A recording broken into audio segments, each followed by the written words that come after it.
Assalamualaikum warahmatullahi wabarakatuh. Pada hari ini saya akan menyampaikan terkait dengan materi kita hari ini, yaitu pengantar metodologi penelitian.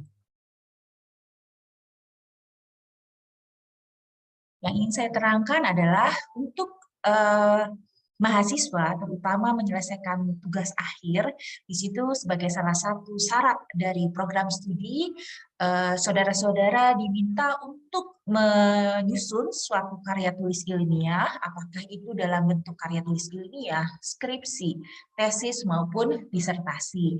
Nah, pada intinya, untuk penyelesaian masa studi dengan menyusun tugas akhir ini adalah hal yang tidak perlu dikhawatirkan atau tidak susah atau tidak sulit. Namun kadang-kadang dengan jumlah yang sangat SKS-nya ya maksimal 4, tetapi kadang dengan 4 SKS ini para mahasiswa akhirnya menunda atau memperpanjang masa studinya. Jadi perlu diperhatikan dalam konsep penyusunan tugas akhir, kita pada intinya adalah menelaah terkait dengan mencari kebenaran. Tentunya dengan mencari kebenaran ini sesuai dengan keilmuan atau bidang yang kita kuasai atau dalam program studinya ya. Jadi artinya dalam penyusunan tugas akhir ini kita selalu membandingkan, buat mix dia, kemudian juga mengadaptasi apa yang seharusnya dengan kenyataan yang ada, bukan sebaliknya ya. Jadi kita mulai dulu dari keilmuan yang kita ingin gali lebih lanjut, tentunya keilmuan dari saudara-saudara sekalian. Misalnya di dalam keperawatan, silakan saudara-saudara gali keilmuan apa yang perlu kita ingin mencari kebenarannya, atau juga kita ingin lebih berminat ya untuk menelaah lebih lanjut, misalnya keilmuannya dalam keilmuan keperawatan manajemen, keperawatan medikal bedah, dan seterusnya. Artinya ketika memahami keilmuan tersebut, kita mulai dulu dari korespondensinya, yaitu dari referensi yang kita pergunakan. Nanti kalau kita topiknya adalah keperawatan manajemen, kita kumpulkan terlebih dahulu referensi-referensi yang berkaitan dengan keperawatan manajemen. Begitupun misalnya di dalam kebidanan. Untuk tugas akhir di kebidanan dalam bentuk skripsi, tesis, ataupun disertasi, sepertinya tetap saja mengacu pada keilmuannya.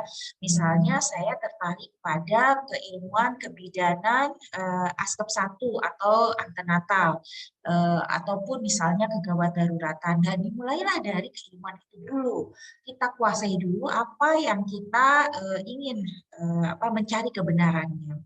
Untuk program studi analis kesehatan atau teknologi laboratorium medik, saya ingin tertarik pada keilmuan bidang misalnya kimia klinik, ataupun misalnya di D4LM manajemen mutu pelayanan laboratorium, ataupun misalnya berkaitan dengan biomolekuler. Itu dulu kita gali keilmuannya, ya referensinya, itu yang dimaksud dengan keilmuannya bidangnya. Selanjutnya kita akan mengerucut pada kasus atau kasusnya ya. Jadi kasusnya apa? Misalnya dalam keperawatan manajemen ya, kasusnya adalah kepuasan pasien. Nah, itu kepuasan pasien masuk di mana dalam siklus manajemen? Misalnya controlling. Nah, itu mulai dari konsep manajemen secara umum, kemudian digali dengan fokus pada controlling, baru dalam controlling itu misalnya ada pengendalian mutu. Nah, itu baru merucut ke sana, dibaca terlebih dahulu.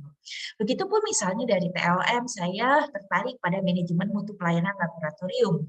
Nah, di situ saya tertarik, baca dulu ya dari bukunya, misalnya saya tertarik pada bagaimana kepuasan pelayanan laboratorium atau waktu tunggu keluarnya hasil laboratorium. Itu bisa dimulai dari keilmuannya, tapi tetap core-nya adalah manajemen untuk pelayanan. Kasusnya baru tentang lama tunggu keluarnya hasil. Begitupun di kebidanan, misalnya dengan antenatal care. Saya ingin menggali lebih lanjut bagaimana di antenatal care itu kasus-kasusnya misalnya di trimester 1. Nah, di trimester 1 itu kita pilih misalnya hiperemesis. Nah, itu menjadi kasusnya. Jadi masalahnya itu ya digali dari dari kasus. Nah, selanjutnya untuk menelaah lebih lanjut, kita ingin gali kerangka teori yang kita sudah susun, kita tambahkan dengan evidence base-nya, yaitu artikel-artikel yang sudah kita duga. Ya, boleh untuk yang awal ini.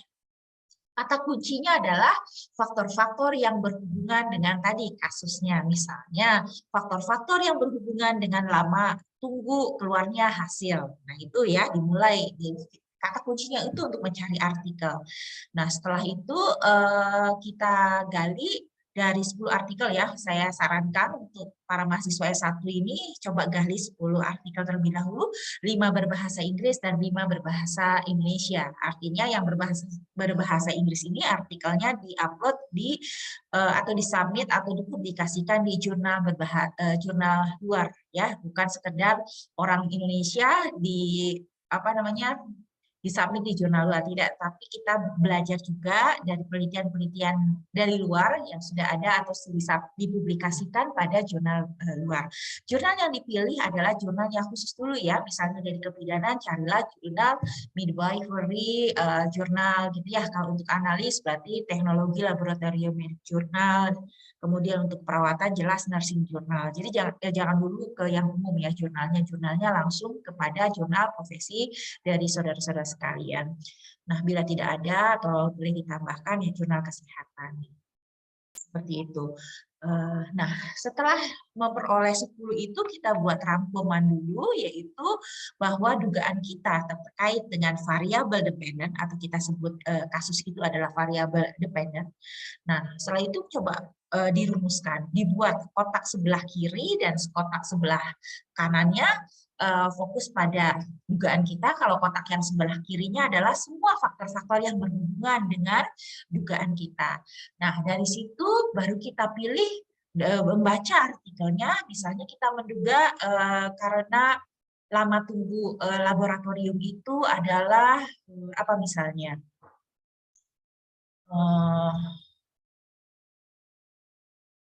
Butuh dari kesediaan alatkah atau apa ya, nanti itu bisa jadi. Nah, setelah itu menduga, baru kita mengerucut lagi cari artikelnya, ya tadi misalnya berkaitan dengan kompetensi tenaga ATLM dengan lamanya tunggu. Nah, itu cari lagi 10, sudah mengerucut pada judul yang nanti akan kita coba telaah lebih lanjut. Jadi tahapannya seperti itu yang dimaksud dengan menggali keilmuan literatur review, ya seperti itu. Jadi yang selanjutnya adalah kerangka teori itu dari kata kuncinya tadi faktor-faktor yang berhubungan. Tapi bukan itu judul kita ya, yang kita akan sajikan judulnya nanti setelah kita mengerucut menggali artikel dengan judul faktor-faktor itu, dugaan kita ada faktor apa. Nah, faktor apa itu baru kita cari lagi artikelnya. Itulah yang menjadi literatur atau dugaan kita menjadi suatu masalah atau judul bahasa simpelnya seperti itu. Jadi untuk memulai dari kita menyusun tugas akhir itu tadi ya, dari keilmuannya, gali dulu referensinya dan seterusnya, kemudian buat kerangka teorinya, artinya kita mulai dari tujuan pustaka terlebih dahulu. Jadi dari bab 2 dulu, bukan dari bab 1. Seperti itu. Nah, karena sudah merangkum dalam artikel itu, kita bisa menduga atau kita bisa mendesain metodologi yang akan kita terapkan di dalam tugas akhir kita, ya. Nah, dari metodologi itu kita akan tampilkan desainnya atau metodologi atau rancangan penelitiannya, kemudian siapa sih populasinya, sampai dengan analisis data. Dan ini juga kita bisa pahami, bisa diketahui dari literatur review yang kita sudah gali atau sudah telah lebih lanjut. Ya, seperti itu. Nah, seperti halnya kalau sudah menemukan topik atau masalahnya, tadi saya hanya meringkas bahwa yang namanya masalah penelitian adalah, menurut Dr. Atmojo, adalah suatu kesenjangan atau gap antara yang seharusnya dengan apa yang terjadi. Jadi tadi karena kita sudah menelaah dari kajian teori dan evidence base-nya, kita tahu, oh ada kesenjangan dengan kenyataan yang kita temui. Jadi misalnya saya sudah temukan, ya lama tunggunya memang seharusnya misalnya lab itu 10 menit. Kenyataannya banyak yang lab itu keluarnya 2 jam atau bahkan sehari berikutnya. Nah, itu harus kita ada apa gitu ya. Tapi kita tahu dulu standarnya. Kemudian misalnya dari perawatan. harusnya standar kepuasan pasien dirawat inap itu, misalnya dari kebijakan Kemenkes atau dari buku, adalah 90% dari kepuasan pasien yang dirawat.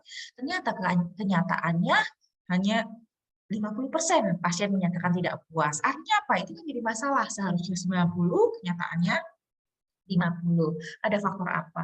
Gitu ya. Nah, itu namanya masalah.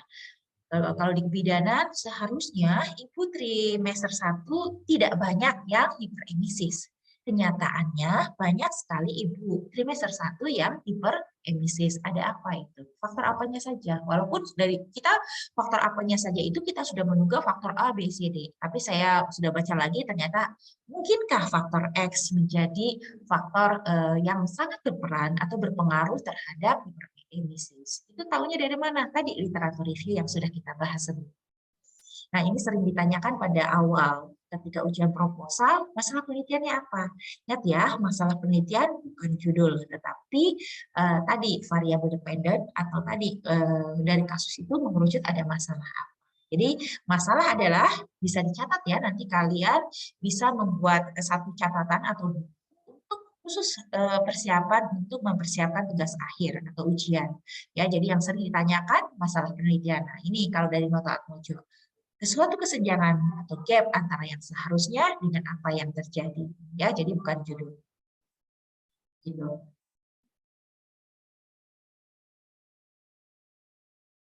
Nah, tadi saya sampaikan, yang namanya seharusnya, harapan, adalah berupa kajian dari teori, standar, program, undang-undangan yang ada, atau kebijakan. Ya, jadi mulai dari situ dulu kita kumpulkan. Jadi kita mulainya dari bab 2 atau tujuan pustaka.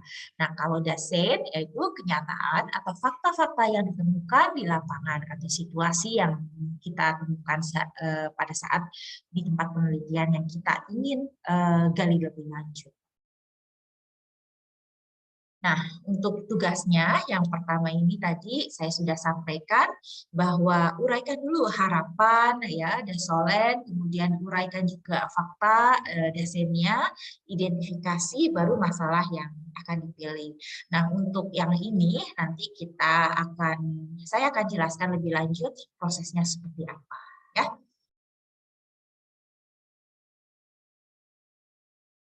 Nah, selanjutnya tadi sebelum kita merumuskan masalah itu tadi, kita melakukan literatur review. Nah, literatur reviewnya yang tadi sudah saya sampaikan, yang ada di bidang studinya. Tadi saya tertarik untuk yang TLM, saya tertarik di manajemen mutu pelayanan. Jadi harus meninjau dulu buku-bukunya tentang manajemen pelayanan laboratorium, baru menyusun kerangka teoritisnya dan mengembangkan kerangka konseptual atau kerangka teori yang berkaitan dengan tadi ya, kata kuncinya faktor-faktor yang berhubungan dengan dugaan kita yang seperti apa, atau variabel dependennya. Nah, untuk mencari literatur sesuai dengan bidang studi, sesuaikan dengan topik penelitiannya, sudah mengerucut pada kasusnya apa. Nah, sumber susun, kemudian sesuai dengan topik yang dipilih ya, sumbernya bisa dari buku, jurnal, dan ini bisa, dua-duanya ini bisa saudara sekalian akses melalui internet ya, e-book. Jadi e-book juga nggak apa-apa, itu merupakan referensi yang bisa dipertanggungjawabkan tentunya sesuai dengan keilmuan. Kemudian jurnal. Tadi jurnal adalah jurnal yang khusus dengan keilmuan tadi ya, program studinya. Saya kalau TLM ya carilah jurnal tentang TLM atau paling dekatnya misalnya kesehatan ya atau laboratorium. Sedangkan untuk keperawatan ya carilah jurnal keperawatan atau kalau paling mepetnya adalah kesehatan. Jadi jangan dibalik terlebih dahulu. Begitupun dengan kebidanan karena kebidanan ini dekat dengan keperawatan. Bisa kalau topik-topiknya berkaitan dengan maternitas bisa mencari jurnal keperawatan maternitas atau midwifery nursing journal. Jadi harus seperti itu. Jadi jangan sampai kita akan program studinya nanti sumbernya mirip dengan kesehatan masyarakat. Ya, jadi fokuskan dulu pada keilmuannya. Sumbernya ada di buku, jurnal, dan melalui internet. Seperti itu. Nah, buku merupakan sumber referensi utama. Jadi upayakan buku-buku yang saudara-saudara akses minimal 10-15 buku ya. Jadi harus disiapkan. Makanya saya sarankan mulai dari bab 2. Ya, jadi kalau bab 2 kasusnya udah fokus, ya nggak masalah. Judul itu bisa berubah faktor-faktornya, tapi masalahnya kan tetap sama. Ya, jadi itu dulu dimulai dari variabel dependent. Nah, silahkan bisa diakses nih, ada e-book yang bisa diakses untuk topik-topik yang dipilih. Silahkan dicoba ya mencari buku-buku ini. Karena kita masih dalam kondisi pandemi COVID, jadi silahkan mau langsung ke perpustakaan, jadi ketika ke kampus silahkan akses ke perpustakaan, namun jika tidak bukan menjadi alasan atau kendala tidak memperoleh bukunya, karena sebenarnya bisa kita akses melalui internet. Kemudian untuk jurnal, nah ini juga ada perubahan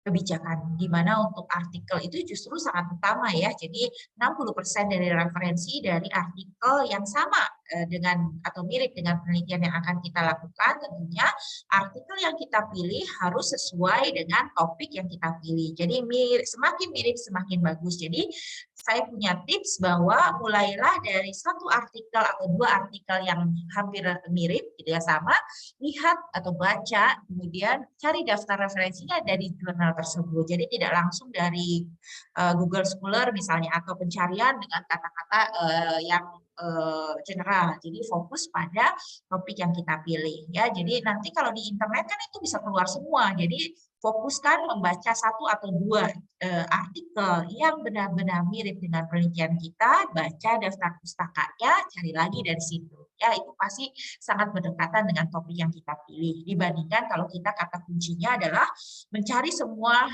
dengan kata yang kunci yang sama, kita klik semua yang keluar dari laman pencarian. Jadi tidak efektif seperti itu. Nah, selanjutnya, silakan saudara-saudara juga mendaftar dalam Perpustakaan Nasional. Jadi dalam Perpustakaan Nasional dari e-resource PNRI.id itu silakan open access untuk seluruh penduduk Indonesia. Jadi silakan untuk mendaftarkan. Namun jika ada kesulitan, silakan hubungi di Perpustakaan IKES Raja Wali. Di sini saya masih ada referensinya, tapi nanti boleh di cross check kembali untuk anggota dari IKES Raja Wali. Tapi bisa dikonfirmasi ke pustakawan ya. Tapi pada prinsipnya saya sarankan yang ini, silakan untuk mendaftar di Perpustakaan Nasional. Ini beberapa referensi yang bisa diakses terkait dengan jurnal-jurnal, ya, tentu yang berbahasa Inggris. Silahkan dipelajari, dibuka dalam waktu yang banyak ini. Mulai dari sekarang sudah fokus mencari literatur review, artikel sebelumnya, atau evidence base terkait dengan topik yang kita pilih. Ini juga ada. Nah, salah satu tips lagi untuk pencarian dengan media internet bisa dengan kata kuncinya and. Jadi bisa supaya spesifik dari topik yang kita pilih, or gitu ya, tapi tidak. Nah, itu juga bisa kita fokuskan sebagai kata kunci. Silahkan pelajari dengan di YouTube juga cari kata kuncinya mencari artikel. Saya pikir banyak juga ya beberapa referensi, ya itu bisa kita pelajari, tapi kita saring yang sesuai. Di situ ada tips mahasiswa untuk menyusun skripsi, bla bla bla, pencarian silahkan disaring, tapi bukan di copy paste karena kita menghindari plagiarisme ya, plagiarisme. Nanti bisa di cross-check dengan software bahwa apa yang kita hasilkan apakah hasil duplikasi dari penelitian sebelumnya. Jadi saya sarankan lebih baik membuat yang bagus punya sendiri daripada jelek punya orang lain. Ya, jadi itu ditekankan. Saya tidak sarankan untuk copy paste. Bukan tidak disarankan ya, dilarang untuk copy paste dari artikel atau penelitian yang sebelumnya, namun boleh dipelajari silahkan, tapi bikin sendiri ya dengan bahasa, kalimat, dan curahan ide dari saudara-saudara sekalian. Nah, tadi ya di sini ada kita mulai menyusun latar belakang dan seterusnya. Tapi sebelum ke sini, saya akan akhiri dulu untuk slide-nya, tetapi pada prinsipnya itu dulu ya, melakukan literatur review, kemudian juga menelaah dari kajian teorinya. Itu langkah utama untuk kita menentukan masalah penelitian. Nanti susunannya dari ujian proposal itu draft proposal, yaitu bab 1, bab 2, bab 3, dan lampirannya bisa lihat di pedoman, sedangkan untuk hasil bab 1, 2, 3, 4, 5, dan lampirannya. Ya, silahkan nanti dipelajari pedomannya, silahkan download untuk pedoman penyusunan karya tulis ilmiah atau tugas akhir. Untuk menjadi motivasi, silahkan buat dulu cover, kemudian bagian depan, kemudian bab 1, bab 2, bab 3, dan seterusnya. Nanti mulai dibuat poin-poinnya supaya bisa diisi, karena saya rasa untuk menyusun, bukan saya rasa ya, saya pikir ideal dan sangat baik untuk penyusunan itu tidak dalam satu waktu, tidak bisa SKS ya, jadi sistem kebut semalam enggak, tetapi kita kerjakan sesuai dengan waktu yang sudah diberikan. Kalau misalnya ada mata kuliah metodologi, ini kan 3 SKS, jadi waktukan kalian 3 kali 50 menit untuk mengisi atau mencurahkan ide-ide dalam penyusunan tugas akhir. Itu mungkin yang bisa saya sampaikan sebagai pengantar. Selanjutnya saya akan berikan contoh bagaimana kita menyusun apa namanya keilmuan itu gitu ya, apa itu kasusnya. Ada beberapa contoh yang bisa kalian adaptasi, dikembangkan sebagai mini dulu ya, jadi bikin isinya dulu, jadi jangan dulu langsung membunuh. Saya akan sharekan sebentar yang berkaitan dengan topiknya ya.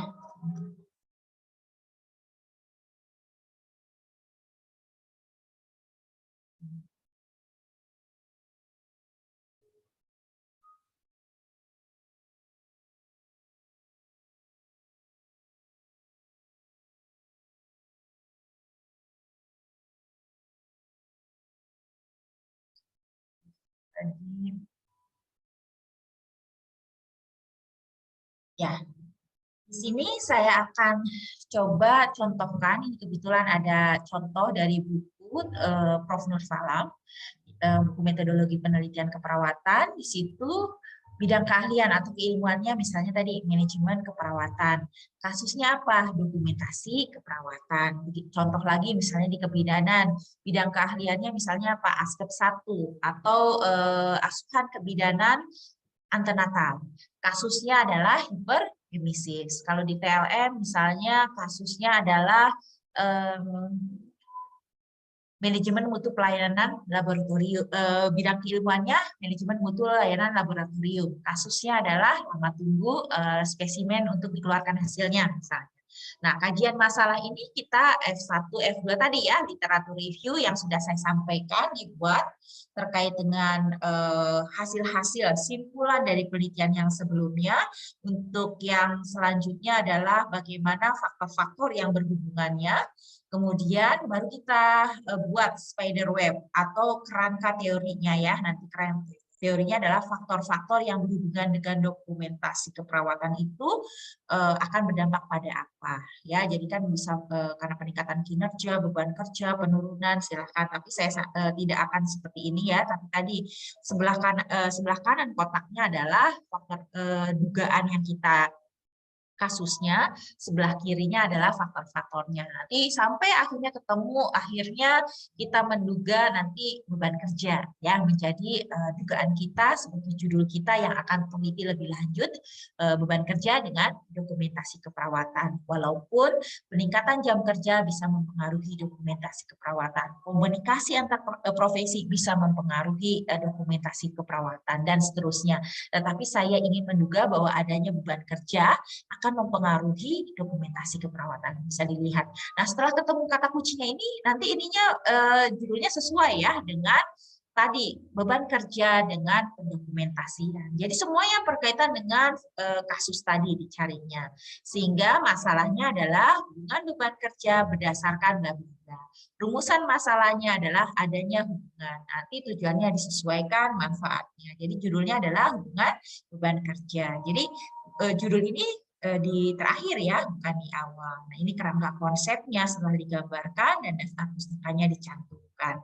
Nah, itu secara sederhana yang berkaitan dengan apa namanya langkah-langkah kita menyusun apa namanya proposal penelitian terkait dengan masalah penelitian. Mungkin itu yang bisa saya sampaikan. Silahkan kerjakan tugasnya yang sudah saya berikan dan materinya dipelajari. Jika ada hal-hal yang ingin ditanyakan, bisa disampaikan ke saya ya melalui Sipennya. Terima kasih. Selamat mengerjakan tugas. Assalamualaikum warahmatullahi wabarakatuh.